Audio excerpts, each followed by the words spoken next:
നമുക്കറിയാം കേരള ബ്ലാസ്റ്റേഴ്സ് ഇങ്ങനെ തോറ്റ് നിൽക്കുകയാണ്. എന്താ ചെയ്യേണ്ടതെന്നൊരവസ്ഥയിലാണ് എല്ലാവരും നിൽക്കുന്നത്. ഇത് കോച്ചാണേലും മാനേജ്മെൻ്റ് ആണേലും പ്ലേയേഴ്സ് ആണേലും അതുപോലെ തന്നെ നമ്മളാണേലും ഫാൻസ് ആണേലും ഇനിയും കളി കാണാൻ പോകണോ എന്നൊരു ആശങ്കയിലാണ് നമ്മൾ നിൽക്കുന്നത്. കാരണം എല്ലാ സീസണും പോലെ ഈ ഒരു സീസണും വലിയ പ്രതീക്ഷയായിരുന്നു. അത് തുടക്കത്തിൽ തന്നെ സാധാരണ ഒരു പകുതിയോളം എത്തുമ്പോഴാണ് നമുക്ക് മനസ്സിലാവുന്നത് ഈ ഒരു സീസൺ കൈവിട്ട് പോയത്. എന്തായാലും തുടക്കത്തിൽ തന്നെ ഈ ഒരു സീസൺ കൈവിട്ട് പോയൊരവസ്ഥയാണ്. എന്തായാലും ഞാൻ പ്രതീക്ഷിച്ചിരുന്ന ഒരു ഷീൽഡായിരുന്നു. കാരണം ബാക്കിയൊന്നും നേടിയിട്ട് വലിയ കാര്യമില്ല. എന്തെങ്കിലും നേടുകയാണെങ്കിൽ അത് ഷീൽഡ് തന്നെ വേണം.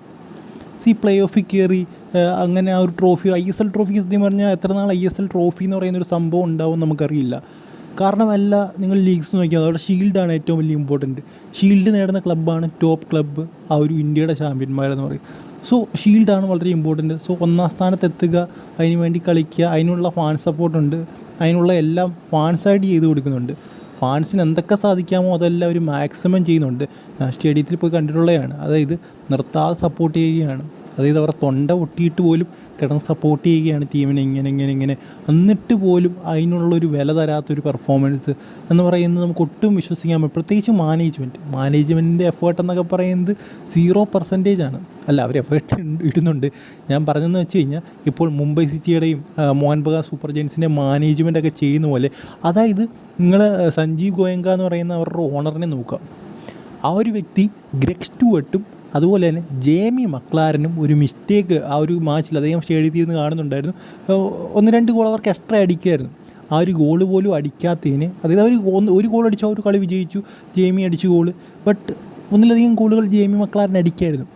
അത് അടിക്കാത്തതിന് അദ്ദേഹം ഗ്രൗണ്ടിലേക്ക് ഇറങ്ങി വന്ന് ഇങ്ങനെ ജേമി മക്ലാരനോട് സംസാരിക്കുന്നുണ്ട്. അവിടെയൊക്കെ അടിക്കായിരുന്നു, ഇങ്ങനെ ചെയ്യായിരുന്നു, ഇങ്ങനെ പറഞ്ഞ് മനസ്സിലാക്കി കൊടുക്കുന്നുണ്ട്.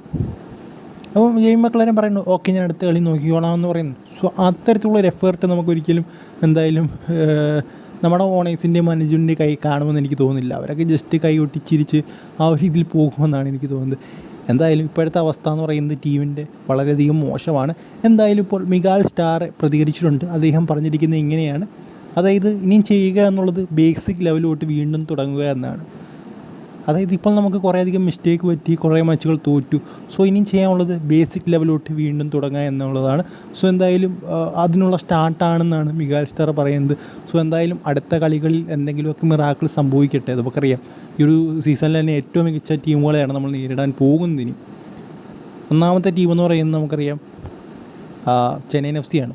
അവരുടെ കോച്ച് മിഗാൽ സ്റ്റാർ, അദ്ദേഹം വളരെ ടഫായിട്ടുള്ളൊരു കോച്ചാണ്, വളരെ മികച്ചൊരു കോച്ചാണ്. ഇതിനൊരു കഴിവുകൊണ്ടാണ് ചെന്നൈയിൻ FC വിജയിക്കുന്നത്. അടുത്ത് നമ്മൾ കളിക്കാൻ പോകുന്നത് ഗോവ ഇപ്പോൾ ഏത് ലെവലിലേക്ക് മാറിയെന്ന് നമുക്കറിയാം. ഇതൊക്കെയാണ് പ്രശ്നം. വലിയ ടീമുകളായിട്ടാണ് നമ്മൾ കളിക്കാൻ പോകുന്നത്. ഇവർക്കെതിരെ ഒരു നല്ല റിസൾട്ട്, ഒരു വിജയം നേടിയെടുക്കാൻ അടുത്ത 4 മത്സരങ്ങളിൽ 3 വിജയിക്കാൻ സാധിച്ചു കഴിഞ്ഞാൽ സ്റ്റിൽ ഹോപ്പ് നമുക്ക് ഈ ഒരു ടൂർണമെൻറ്റിലേക്ക് തിരിച്ചു വരാമെന്ന് തന്നെയാണ്. എന്തായാലും ഈ ഒരു വീഡിയോ നിങ്ങൾക്ക് ഇഷ്ടപ്പെട്ട ദൃശ്യം ലൈക്ക് ചെയ്യുക. അടുത്ത വീഡിയോയിൽ കാണുന്നവരെ